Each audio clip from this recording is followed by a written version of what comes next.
En el fragmento de su carta a los Filipenses, que leemos este 27º domingo del tiempo ordinario, Pablo nos dice una cosa bien importante: que nadie les angustie. El apóstol parte de su propia experiencia personal y de su gran confianza en Dios, y a raíz de esto anima a los demás a confiar en el Señor y a no desanimarse, a no tener miedo. ¿Y nosotros hoy, de qué o de quién tenemos miedo? ¿Qué cosa nos angustia y nos provoca inquietud? ¿Confiamos verdaderamente en el Señor o nos dejamos angustiar por cualquier cosa? Pablo propone en estas y en todas las situaciones de nuestra vida entrar en diálogo con Dios a través de la oración de súplica y de agradecimiento.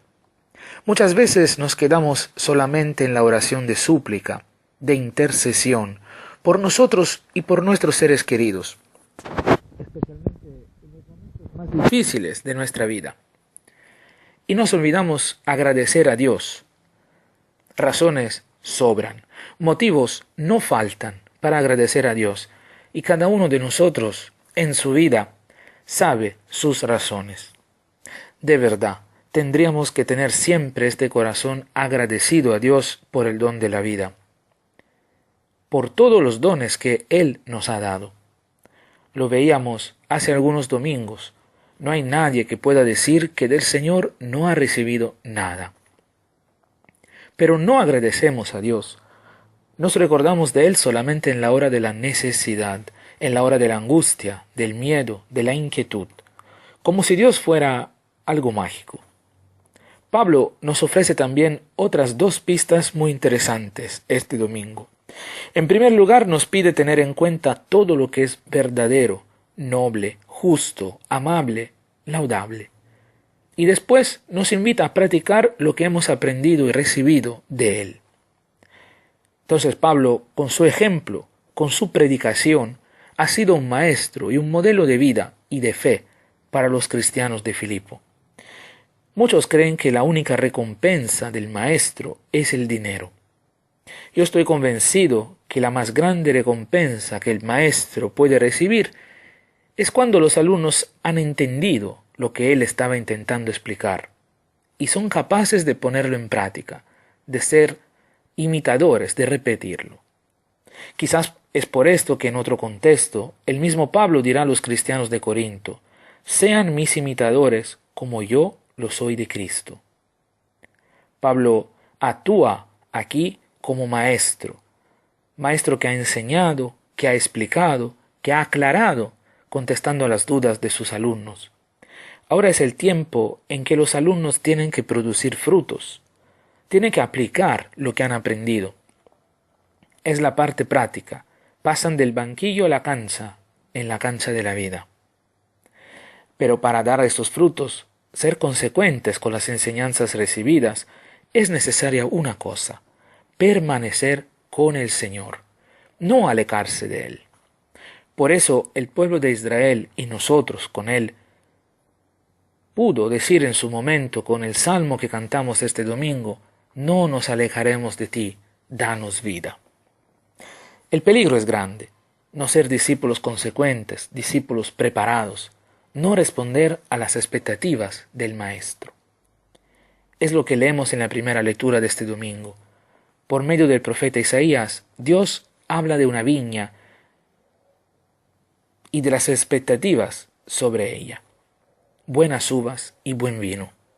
Pero lamentablemente la realidad fue otra.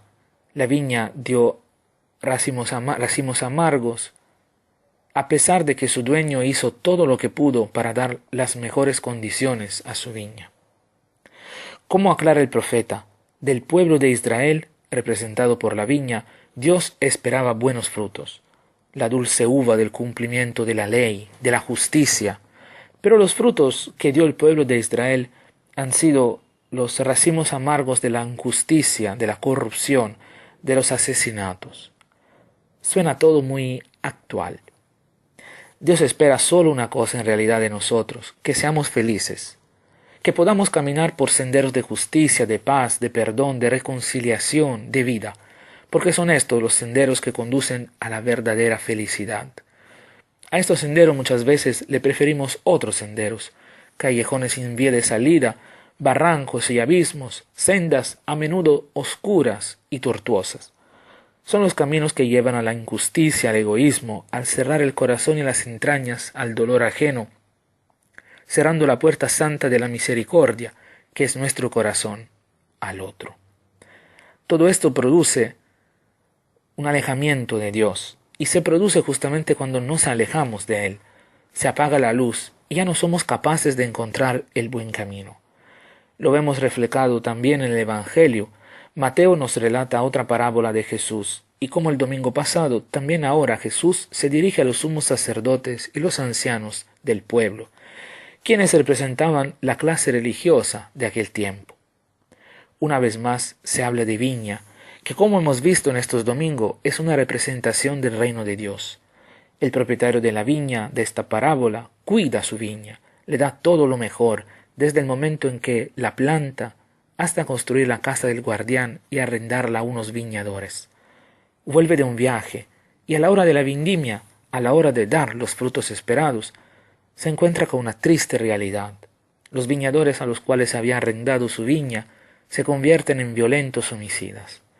Con tanta confianza, el dueño le había confiado su viña durante su viaje, y ellos lo tratan así. Si consideramos, como el domingo pasado, que todo esto Jesús lo dice a las autoridades religiosas de su tiempo, entendemos que puede ser una crítica a los frutos esperados y nunca aparecidos de parte de quienes habían obtenido la confianza y el favor de Dios para desempeñar semejante función. Una vez más, no dieron los frutos esperados, quizás porque no permanecieron con el Señor. Se hicieron un Dios a su imagen y su semejanza, olvidándose del Dios que los había creado por amor a su imagen y semejanza. Han desfigurado esta imagen de Dios. Por eso al final Jesús les dice que se le quitará a ellos el reino de Dios y se le dará a otro pueblo que produzca frutos. El pueblo de Israel y sus jefes políticos religiosos en particular creían que el haber sido escogido por Dios era un privilegio elitario, intimista. ¡Qué chévere! Somos el pueblo de Dios. Se olvidaron pronto de sus implicancias de servicio, de justicia, de respeto de la alianza, porque pensaban que eran el pueblo de Dios y nada malo podía pasarles. Y como iglesia hoy, pueblo de Dios en camino, ¿producimos los frutos esperados o somos escándalo para los demás? ¿Jesús es la verdadera piedra angular sobre la cual construimos nuestra vida cristiana o como los arquitectos la desechamos?